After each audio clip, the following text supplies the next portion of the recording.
খাইরুল ভাইয়ের কিছু হলে জ্বলবে আগুন করে করে। প্রবাসী ভাইয়েরা খাইরুল ভাইয়ের ভিডিওটা একটু দেখে যাবেন। সে যদি একটা অযৌক্তিক কথা বলে তাহলে আমি আর জীবনে ভিডিও বানাইতাম না। আপনি যদি প্রধানমন্ত্রী নির্বাচিত হতে পারেন তাহলে প্রথম কি কাজটা করবেন? সর্বপ্রথম নদী ভাঙ্গনের হাত থেকে দেশটা রক্ষা করার জন্য নদীতে বাদ দেবো, নদী খনন করব। আর পাশাপাশি শ্রমিকের মজুরি, কর্মজীবীদের মজুরি বৃদ্ধি করব। আর শিক্ষিত সমাজ গড়ে তোলার জন্য এই যে আমরা বিএ পাস, একটা ন্যূনতম পাস, উচ্চতর ডিগ্রি বাংলাদেশি, সবার জন্য শিক্ষা, সবার জন্য খাদ্য, সবার জন্য বস্ত্র, সবার জন্য বাসস্থান, সবার জন্য চিকিৎসা। আজকে দেখেন চিকিৎসা কিন্তু দিতে চায় ডাক্তাররা কিন্তু লোক ভালো।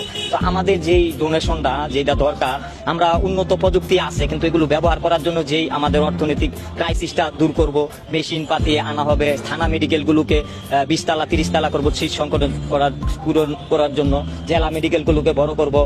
বিশেষ করে শিক্ষা, খেলাধুলায় মাঠ থাকবে, খেলার মাঠ থাকবে, পুকুরে মাছ থাকবে, কৃষি বিপ্লব হবে। আমাদের বাড়ির ছাদেও যেহেতু আমাদের জনগণ বৃদ্ধি পাইছে, বাড়ির ছাদে আমরা টপের মধ্যে সিম গাছ, লাউ গাছ, পেয়ারা গাছ, যে উন্নত প্রযুক্তি চায়নাগত মতো ডিজিটাল ব্যবস্থা, এগুলো আমরা যেমন প্রত্যেকটা গ্রামে 12,000 টাকা দামের ঘাস কাটার মেশিন আছে, এটা দিয়ে দেবো। কানাডার মতন পরিষ্কার পরিচ্ছন্ন ক্লিন বাংলাদেশ থাকবে। কৃষি, আপনি কানাডার মতো ক্লিন বাংলাদেশ করতে চান? হ্যাঁ, তবে বাংলাদেশি, আমরা স্বাধীন দেশ, বাংলাদেশ একটা গর্ব আমাদের। আমরা কানাডা হইতেছে না, কানাডার চেয়ে উন্নত হইতেছে, আমরা স্বাধীন বাংলাদেশ হিসেবে। লিডার, আপনি এগিয়ে যান, উত্তরা পাশে গেউ গেউ করবই। আমরা প্রবাসীরা আপনার পাশে আছি। আপনি খালি একবার ইলেকশনে দাঁড়ান, আপনার সিল মারার দায়িত্ব জনগণের, ইনশাআল্লাহ।